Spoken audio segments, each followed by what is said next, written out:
இன்றே டவுன்லோட் செய்து உங்கள் ஃபேவரட் ஷோக்களை என்ஜாய் பண்ணுங்க.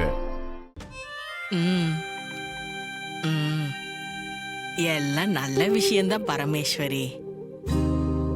என்ன நல்ல விஷயம்?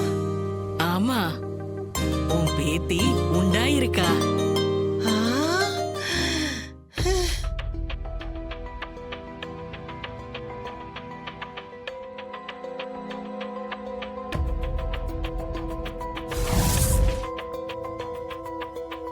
நெசமாவா சொல்ற?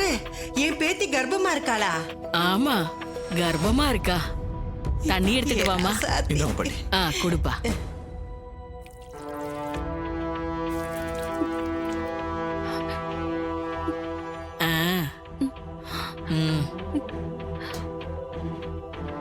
பத்திரமா உன் பேத்திய பாத்துக்கோமா.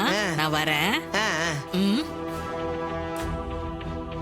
அம்மாடி ராஜாத்தி, இன்னும் கொஞ்ச நாள்ல நீ தாயாக போறமா. இந்த பாட்டிக்கு எவ்வளவு சந்தோஷமா இருக்கு தெரியுமா? ராஜாத்தி, என் தங்கம்.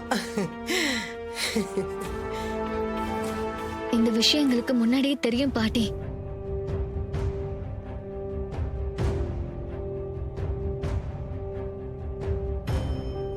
என்னது? இது முன்னாடியே உங்களுக்கு தெரியுமா? அதையும் சொல்லல.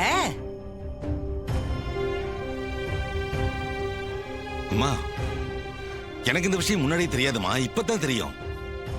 என்னையா சொல்ற? உனக்கே இந்த விஷயம் தெரியாதா? ஆமாம்மா, தெரியாது. அப்பா, உங்ககிட்ட மறைச்சது தப்புதான், எங்களை மன்னிச்சிருங்க. என்னம்மா அது? குழந்தை பிறக்கிறது எவ்வளவு நல்ல விஷயம். அவங்களுக்கு கல்யாணம் ஆகி 3 வருஷத்துக்கு அப்புறம் இப்பதான் உண்டாயிருக்கா. இந்த நல்ல விஷயத்தை ஏமா மறைச்சிங்க? எல்லாத்துக்கும் ஒரு காரணம் இருக்கு பாட்டி. காரணமா? என்ன காரணம்? உங்க வீட்டுக்கு புதுசா வாரிசு ஒண்ணு வரப்போகுது. அது வர்ற நேரம் உங்க குடும்பத்துக்கும் உங்க கணவர் குடும்பத்துக்கும் இடையில இருக்கிற பகையெல்லாம் தீர்ந்து எல்லாம் ஒன்னா சேர போறீங்க. அதோட அந்த குழந்தை பிறக்க போற நேரம் தான் நம்ம 2 பேர் குடும்பமும் ஒன்னா சேர போகுதுன்னா, அப்படி ஒரு குழந்தையே நம்ம குடும்பத்துக்கு வேண்டாம். ரோஹிணிக்கு எக்காரணத்தை கொண்டு குழந்தை பிறக்க கூடாது. அதுதான் என்னோட எண்ணம், ஆசை. புரிஞ்சுதா?